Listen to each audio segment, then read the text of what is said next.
व उनके परिजन, सम्मानित बुजुर्गों, वंदनीय पूजनीय माताओं बहनों, नौजवान साथियों, जिला प्रशासन के अधिकारीगण, पत्रकार एवं छायाकार बंधुओं और प्यारे बच्चों, हमारे लिए यह बहुत ही गौरव की बात है कि आज हम अपने देश का 74वां गणतंत्र दिवस मना रहे हैं।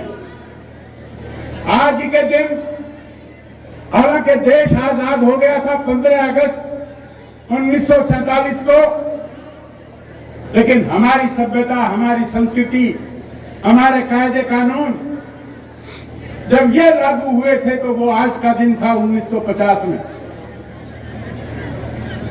आज हमें याद आती है उन शहीदों की, चाहे वो सुभाष चंद्र बोस हो, भगत सिंह, सुखदेव, राजगुरु हो, महात्मा गांधी हो, मदन मोहन मालवीय हो, लाला लाजपत राय हो, अनेक शहीद, उनके नाम असंख्य हैं। आज सुबह ही मैं उनको जाकर प्रणाम करके आया हूं, उनको याद करके आया हूं, आज सबकी तरफ से याद करके आया हूं, उनको सलाम करके आया हूं। हमें याद आती है डॉक्टर हेडगेवार की, हमें याद आती है परम पूजनीय गुरु जी की, हमें याद आती है चंद्रशेखर आजाद की, राम प्रसाद बिस्मिल की, और केवल इस आजादी के संघर्ष में केवल ये शहीद ही नहीं थे, इनसे पहले भी जाएं तो मैं याद आएगी शिवाजी की, महाराणा प्रताप की, लक्ष्मीबाई की, तात्या टोपे की। आज मुझे ये कहते हुए बड़ा फक्र महसूस हो रहा है कि 1100 साल के इतिहास को अगर हम देखें तो पहले किसी समय इस देश के राजा पृथ्वीराज चौहान हुआ करते थे। उन्होंने मोहम्मद गौरी को 17 बार हराया, 17 बार। लेकिन कुछ जयचंदों के कारण आज भी कुछ जयचंद हैं हमारे पास, जो शहीदों की, जो सैनिकों की कार्रवाई पर संदेह करते हैं। यह बड़े शर्म की बात है। 17 बार मोहम्मद गौरी को हराकर कुछ जयचंदों के कारण वो हार गए थे। 600 साल पहले इस देश में आतंकवादी आए, बाबर आया, उसने हमारे देश की संस्कृति को तहस नहस किया। भगवान राम का मंदिर, भगवान कृष्ण का मंदिर, बाबा भोलेनाथ का मंदिर, लेकिन उस समय हमारा भारत सशक्त नहीं था, हमारा भारत कमजोर था। हमने उन मंदिरों को टूटने दिया। हमारी यह स्थिति नहीं थी कि हम उन मंदिरों को फिर बनवा सकें। हमारा देश आजाद हुआ 1947 में, लेकिन 47 में भी हम सशक्त नहीं थे। हम अपने गौरव को फिर से पाने में सशक्त नहीं थे। आज कुछ वर्षों पहले भारतवर्ष ने पूरे विश्व में अपनी सशक्तता का प्रमाण दिया। अनेक वर्षों से जो हम जिल्लत सह रहे थे, उस जिल्लत को दूर करने का काम किया, भगवान राम मंदिर बनने का मार्ग प्रशस्त किया। प्रश्न भगवान राम के मंदिर का नहीं है, प्रश्न शक्ति का है। कि हमारा राष्ट्र शक्तिशाली है कि नहीं है। हमारा देश आजाद हुआ 1947 में। हमारा जम्मू कश्मीर राजा हरि सिंह ने भारतवर्ष को दिया था, लेकिन उसका उत्तरी पश्चिमी हिस्सा 78,000 वर्ग किलोमीटर पाक ऑक्युपाइड कश्मीर के नाम से आज भी जाना जाता है। नक्शा हमारा, कब्जा पाकिस्तान है, और रही सही कसर धारा 370 लगी। देश हमारा आजाद हुआ, हमने अपने ही एक राज्य में धारा 370 को स्वीकार किया। उस समय भी हमारा देश सशक्त नहीं था। 3 वर्ष पहले हमारा देश, उसने फिर सशक्त होने का प्रमाण दिया और धारा 370 को तोड़ने का काम। आज हमारा देश उरी के हमले का बदला लेता है, सर्जिकल स्ट्राइक करके बदला लेता है, पुलवामा के हमले का बदला लेता है, एयर स्ट्राइक करके बदला लेता है, गलवान घाटी का बदला लेता है। आज गलती से अभिनंदन हमारा शूरवीर सैनिक जब पाकिस्तान के कब्जे में चला गया था, तो 48 घंटे के अंदर ससम्मान पाकिस्तान ने उस सैनिक को हमें वापस भेजा। आज हमारे देश की अंतर्राष्ट्रीय योग दिवस। पहले हमारे देश का कोई त्योहार, कोई काम विदेश उसको मान्यता नहीं देते थे, लेकिन आज 170 देशों से अधिक देशों में अंतर्राष्ट्रीय योग दिवस। हमारे यहाँ के शिक्षक, हमारे यहाँ के गुरु विदेशों में जाते हैं और उनको योग सिखाते हैं और वो भारत को पूजते हैं। 6 महीने पहले मैं आपको ये बताना चाहता हूं मित्रों कि हमारा देश किस तरह से विश्व गुरु बनने की ओर जा रहा है। यूएनओ में 6 भाषाएं मान्यता प्राप्त थी, लेकिन 6 महीने पहले 7वीं भाषा, भारत की भाषा हिंदी भाषा को यूएनओ ने मान्यता दी। ये छोटी बातें नहीं है। हमारे देश में हम स्वतंत्रता दिवस मनाते हैं, गणतंत्र दिवस मनाते हैं, अनेक महापुरुषों की पुण्यतिथियां मनाते हैं, उनकी जन्म तिथियां मनाते हैं। जो समाज, जो देश अपने महापुरुषों को याद नहीं करता। हमने अभी कुछ समय पहले सुभाष चंद्र की जयंती, लाला लाजपत राय की जयंती, और तो और हमारे सिखों के गुरु गोविंद सिंह, गुरु तेग बहादुर, बंदा वीर बहादुर, और अभी 25 दिसंबर को वीर बाल दिवस के रूप में जोरावर जोर से बोला, फतेह सिंह शोर से बोला, नहीं रुकती रवानी है, नहीं झुकती जवानी है। उनको शहीद पिता वारे थे लालचर वारे, गुरु गोविंद सिंह ने गुरु तेग बहादुर को वारा और अपने 4 पुत्र। हमारे देश का गौरवशाली इतिहास अगर हम आने वाले ये जो छोटे छोटे बच्चे हैं, इनको हम नहीं बताएंगे इनकी पहचान, तो कौन बताएंगे? किसी भी समाज में पूर्वजों को याद करना ये हमारी परंपरा है और ये जरूरी भी है। आज हम देखें, इस देश के यशस्वी प्रधानमंत्री नरेंद्र मोदी ने जो शौर्य के काम किए वो तो ठीक, उसके अलावा भी बहुत सारे काम, बेटी बचाओ बेटी पढ़ाओ, जेंडर रेशो क्या आ गया था।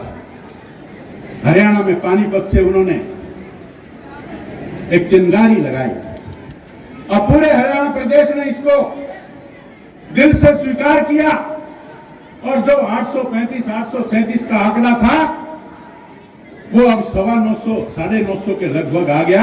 कितनी बड़ी बात है। स्वच्छ भारत, स्वस्थ भारत, स्वच्छ हरियाणा, स्वस्थ हरियाणा।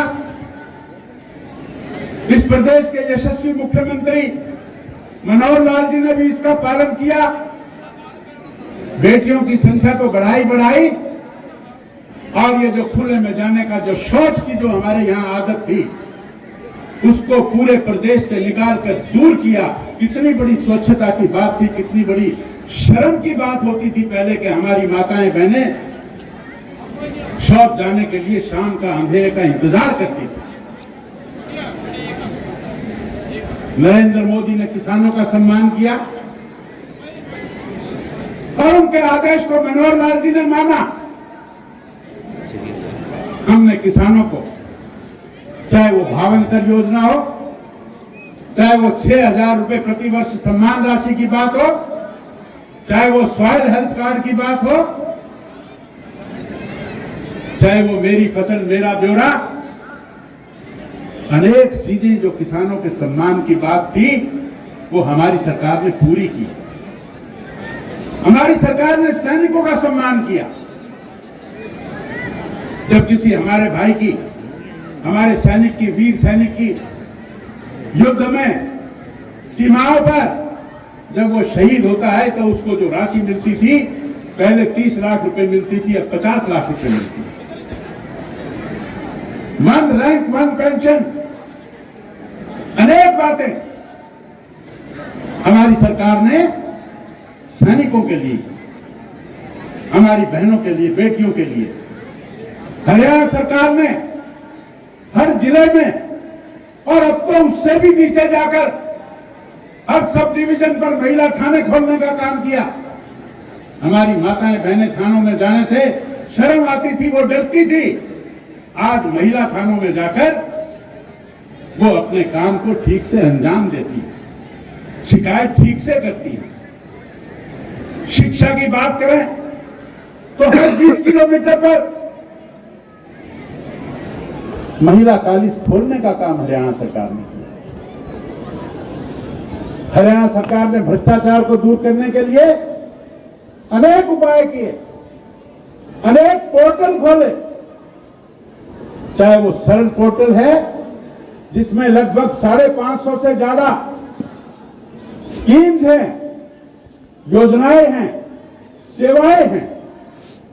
आज हमारे ग्रामीण भाई को भी किसी का जन्म प्रमाण पत्र लेना हो तो उसको डीसी ऑफिस में आने की आवश्यकता नहीं है। वो घर बैठा या सीएससी में एक 10 रुपए की फीस देकर उससे वो जन्म प्रमाण पत्र ले सकता है। हमने नगर दर्शन का, हमने ग्राम दर्शन का पोर्टल बनाया। मित्रों, ये जो नगर दर्शन का पोर्टल है, ये ग्राम दर्शन का पोर्टल है, इसमें प्रदेश का कोई वासी, कोई भी नागरिक उस पोर्टल पर जाकर अपनी डिमांड उस पर लोड कर सकता है। उसको किसी कमेटी में आने की आवश्यकता नहीं है, किसी एमएलए के पास जाने की जरूरत नहीं है, किसी अधिकारी के पास जाने की जरूरत नहीं है।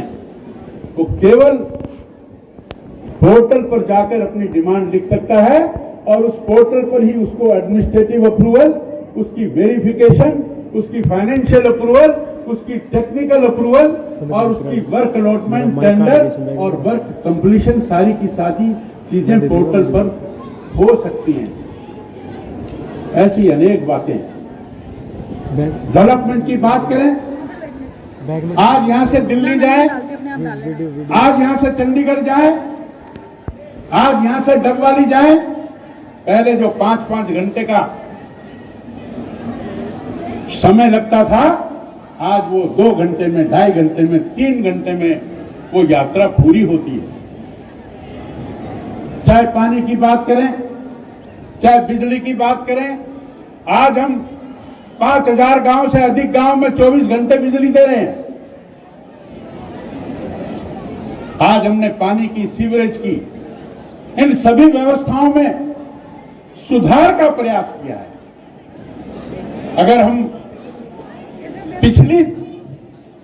पिछले समय से अगर उनको कंपेयर करेंगे तो हमें पता लगेगा कि हम कितने आगे बढ़ रहे हैं।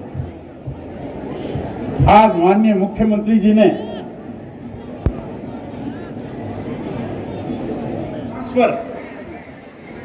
पहले इस देश के प्रधानमंत्री कहा करते थे कि जब 1 रुपया दिल्ली से चलता है तो नागरिक के पास पहुंचने तक 15 पैसे बन जाता है। आज हम 1 रुपया उसके खाते में डालते हैं तो 1 रुपया उसको मिलता है। ऐसे परिवार पहचान पत्र, और परिवार पहचान पत्र में लगभग 29 लाख परिवार ऐसे हैं जिनकी आय 1,80,000 से कम है। आज हमने ये तय किया है कि बीपीएल का कार्ड 1,80,000 से कम आयु का स्वयं बनेगा, लेकिन उसकी आय अगर 1,80,000 से ज्यादा हो जाएगी तो वो स्वयं उसका बीपीएल का कार्ड कट भी जाएगा। आज आयुष योजना की बात मैं करूं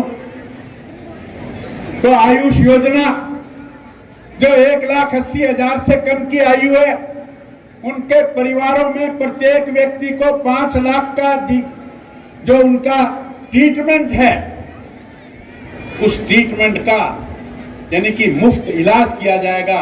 और हरियाणा में माननीय मुख्यमंत्री जी ने इस स्कीम को और भी बढ़ाकर लगभग 30 लाख लोगों को, 30 लाख परिवारों को, या यूं कहिए कि 1.25 करोड़ लोगों को यह सुविधा प्रदान करने की बात पट्टी।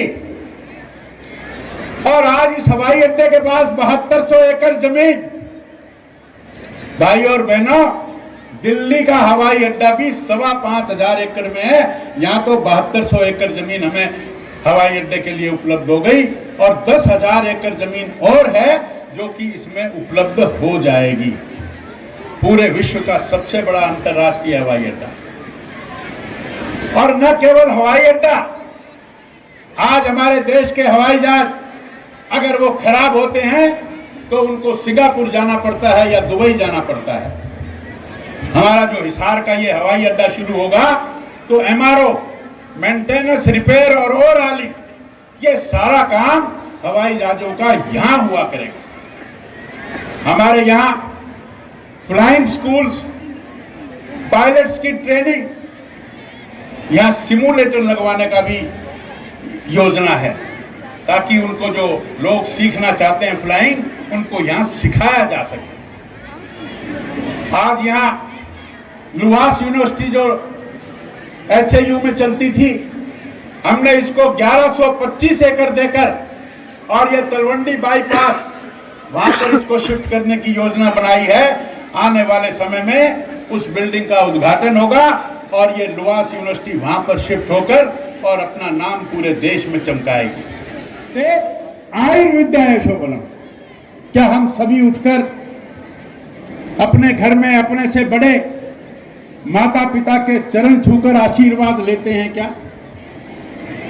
मैं जो बात कह रहा हूं, मैं अपने जीवन में अनेक वर्षों से, आज मेरी आयु 70 वर्ष की है, लेकिन पिछले मुझे याद है कि कम से कम 60 सालों से सुबह उठकर अपने माता पिता के चरणों के छूकर उनसे आशीर्वाद लेता हूं। अभिवादन शीलस्य नित्यं वद्धे विनय चत्वारि तस्य वर्धन्ते आयुर्विद्या यशोबलम। उसके जीवन में 4 चीजों की वृद्धि होती है। उसकी दीर्घायु होती है, उसको शिक्षा मिलती है, विद्या मिलती है, उसको बल मिलता है और उसको यश मिलता है। और वैसे भी साइंटिफिक में आपको बताऊं, जब आप पैर छूते हैं तो बड़ों का हाथ आपके सिर पर लगता है, एक कृष्णा सर्किट बनता है और बड़ों की जो दैवीय शक्तियां हैं उनका अवतरण आपके अंदर होता है। अंत में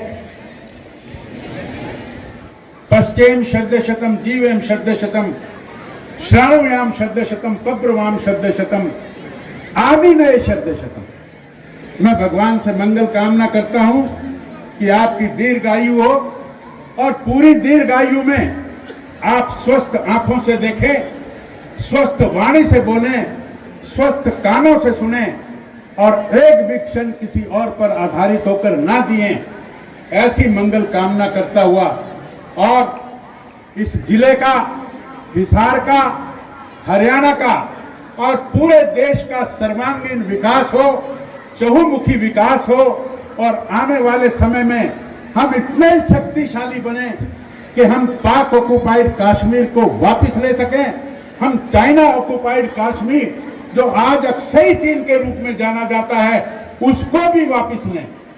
कोई नहीं जानता कि किस मां की कोख से ऐसा बालक जन्म ले जो मेरे ये कहे हुए शब्द अपनी कार्यशैली में उतारेगा। वो दिन दूर नहीं है। मैं मित्रों आप सबको पुनः गणतंत्र दिवस की बधाई और शुभकामनाएं देते हुए अपनी बात को समाप्त करता हूं। बहुत बहुत धन्यवाद। जोर से बोलेंगे जय हिंद। अरे भाई जोश ठंडा हो गया आपका। जय हिंद, जय हिंद। धन्यवाद। धन्यवाद।